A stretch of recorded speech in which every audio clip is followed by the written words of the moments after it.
Hi guys, it's Chris at Cork and Crown back in my cider shed with some more cider to try. I've been very quiet because my neighbours have lit their fire pit just over the fence here and they don't want to hear me shouting about cider or perry or anything else, so let's keep this one very, very quiet. Shh. Okay, what have you got today, Chris? What have you got today? I will tell you what I've got today. Something else from Ross-on-Wye. One I thought I'd already done, but I can't locate the film. So, what there? Let's just do it again. So it is this one. But is the name of the pear. So this is a perry. So quite an amusing name, some people find, not me. I'm a very serious man. I don't think it's funny at all. 2019-2020. Yep. Wild ferment. What does it say on the bottle? It says, bud is one of our favourite varieties. A late season pear usually present at the end of November. Pressed at the end of November, pardon me. A beautifully clean perry with elderflower on the nose and a gripping tannic finish. In the last 2 years, our butt has refused to ferment to dry, as pear juice contains an unfermentable sugar, sorbitol.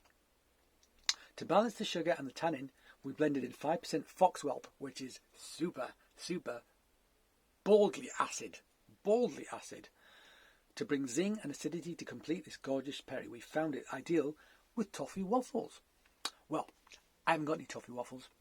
I've just got this, so let's make the most of it, shall we? Yes, Chris. All right.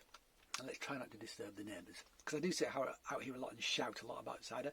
So, you know, respect to the neighbours. There's this. Let's open it. Pop. Smoking gun. There you go. Some very gentle bubbles coming up. Let's pour it out and have a look at the colour. Into my cider salon glass, which I still like very much indeed. There you go. Some nice bubbles there. Look at that.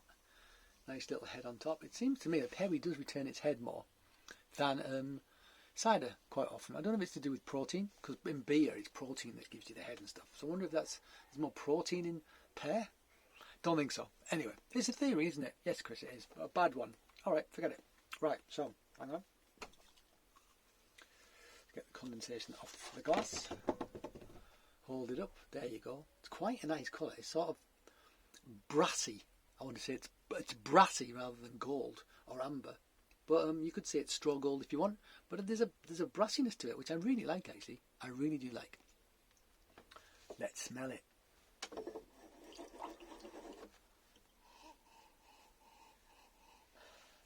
Nice nose. It has got a nice nose. Quite a rich nose, that. A little bit of funk, ripe apple. But I almost get like a toffeed. I want to say toffees and waffle now because of when it's dark. It's not because it was at the bottom, but it has got something like that. Like, I don't know, it makes me think of like waffles with melted butter on, and sort of, you know, toffee or something sweet drizzled over the top. Yeah, nice nose. Hint of sort of nuttiness as well, I want to say, which I really like. Good nose, really good nose. Let's try it quietly.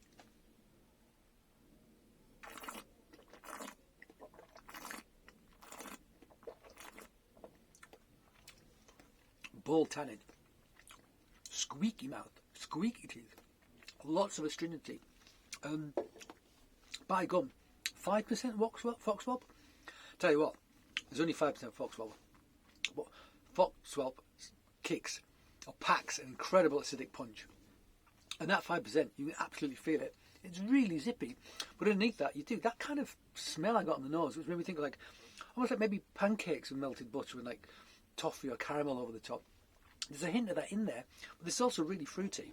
24.8%. There is quite a lot of residual sugar, but it's so balanced by the astringency and by the foxwhelp acidity that it's totally in check. And this is bordering on an acid cider now, just because of that small addition of foxwhelp, which is a cider apple. It's not a perry, so they're mixing a cider apple in with their perry here. But by gum, that's a nice perry, that. It really is. I don't usually like boldly acid stuff. But I love the way it's... I mean, I probably would have gone 4 or 3%, if I'm completely honest, for my palate. But don't get me wrong, I still really like this.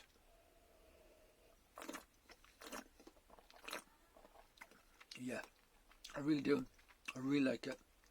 Bold tannin though, squeaky mouth. I'd love to have tried it without the fox salt as well to see what was underneath. But I think it may have been perhaps a little flabby, a little too rich. Cracking stuff. Cracking stuff. We like it a lot. So, there you go. Boat Blend 2019-2020 from Ross-on-Wye with 5% fox salt blended in to bring acidity. 4.8%. Really interesting perry. Try and get some. Okay guys, thank you for joining me in my shed and for keeping the noise down. I hope you join me again. But until then, cheers.